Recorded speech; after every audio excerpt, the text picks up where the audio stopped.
Bismillahirrahmanirrahim. Elhamdülillahi vahdehu ve salatu ve selamu ala Resulillah.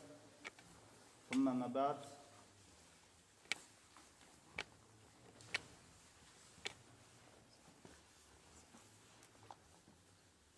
Din, İslam dini bir gana meçit menen je jay namaz üstünde namaz oku menen çektelbeyt. Din bul İslam dini bul kişinin jalpı ömrünü öz içine kamtıydı. Ошондуктан биздин ömür жалпысынан İslam negizlerine negizделүүбүз керек. Жана жашоонун бардык тармагы İslam болуш керек. Аллах Таала асмандардын, жердин Раббиси. Асмандагы, жердеги бардык нерсе Аллахтын айтканын аткарып жатышат. Силер асмандагы планеталар алдында эмне деген нерсесиңер?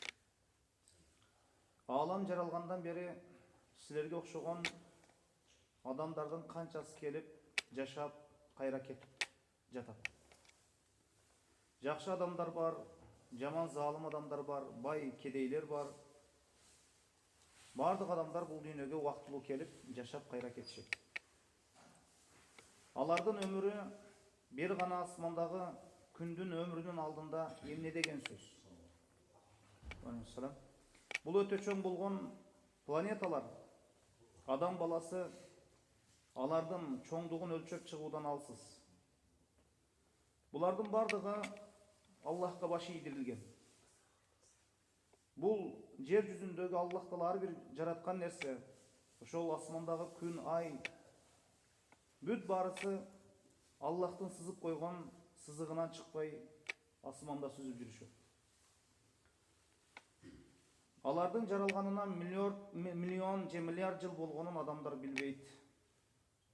Мисал үчүн, жөнөкөй эле бир дубал же бир имарат сиз менен мага окшогон адамдардын канчасын көргөн?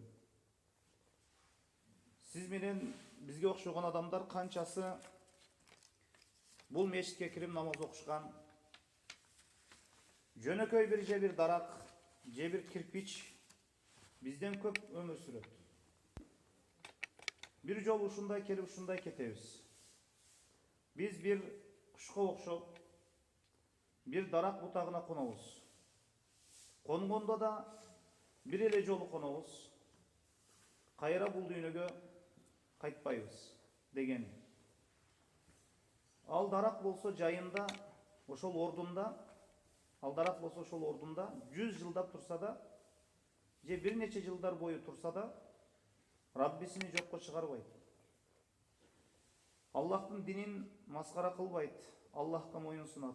Адам баласычы бир кушка окшоп, бир дарактын бир бутагына бир эле жолу конуп, кайра бул дүйнөдөн кете турган инсан аз гана өмүрдө Аллахтын ачуусун келтирип, Аллахка капыр болуп, Аллахка күнөөкөр болуп, Аллахтын каргышына калып, бул дүйнөдөн өтүп кетүүсү өтө өкүнөрлүү абал. Билгиле, жердин да Раббиси Аллах, асмандардын Раббиси да Аллах. Эми бир гана Аллахка сыйынуу керек. Асмандар менен жердегилердин баарысы Аллахка сыйынууга милдеттүү. Мына ошондуктан Аллах Таала Кур'ан-ы Керимдин көптөгөн аяттарында өзүнө сыйынууга буйруп, ширктен кайтарган.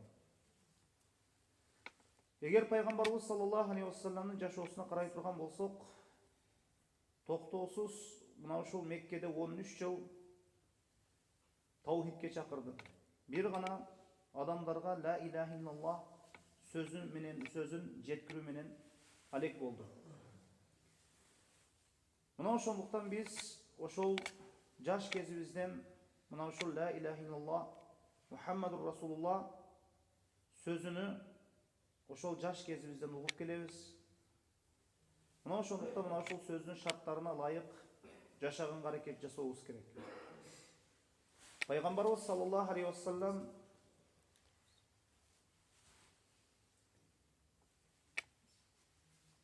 өзүнүн сахабаларына эрте менен турган кезде, тамак жегенде, жүзүн жууганда, намаз окуганда жана намаздан кийинки убакыттарда көчөгө чыкканда, жумушка барганда, үйүнө кайтканда, үйгө кирип жатканда, уктап жатканда, уйкудан турганда, мешитке барганда дайым Аллахка сыйынып турууга буйрулган. Мына ошондуктан бул Кур'ан-ы Керимдеги эң улуу осуят бул таухид осуяты. Таухид Аллахтын бирлиги. Мусулман бир гана Аллахка сыйынат, Аллахка шерик келтирбейт. Ширк бул Аллахтан башка бир нерселерге сыйынуу. Мына ошондуктан биз бул жашоодо таухидти бекем кармап, Аллахка шерик кошуп коюудан этият болуубуз керек. Аллах Таала Кур'анда айтат: "Иннаху ман юшрик биллахи факад харрама Аллаху алейхи аль-джанна ва маъваху ан-нар ва ма лиз-залимина мин ансар." Ким ага шерик кошсо, Аллах ага бейишти арам кылат. Анын орду тозокто болот. Залымдарга эч бир жардамчы, аларды куткаруучу болбойт. Мына ошондуктан инсан баласынын жашоосундагы эң улуу неимат ошол инсан токтоосуз түрдө дайыма Аллах Тааланын таухидини окуп үйрөнгөн убакыттары. Мына ошондуктан мына ушул убакыттардан инсан баласы жакшы өмүрүнүн убактысынан жакшы пайдаланып, Аллахты туура Кур'ан сүннөткө ылайык таанып билгенге аракет жасообуз керек. Бул эми кыска бир алымдын насааты болду. Ошону сиздерге окуп берип койдум. Аллаху алам, саллаллаху аля Мухаммадин ва алейхи ва сахбихи ва саллам. Субханакаллахумма ва бихамдика, ашхаду ан ла илаха илля анта, астагфирука ва атубу илейк.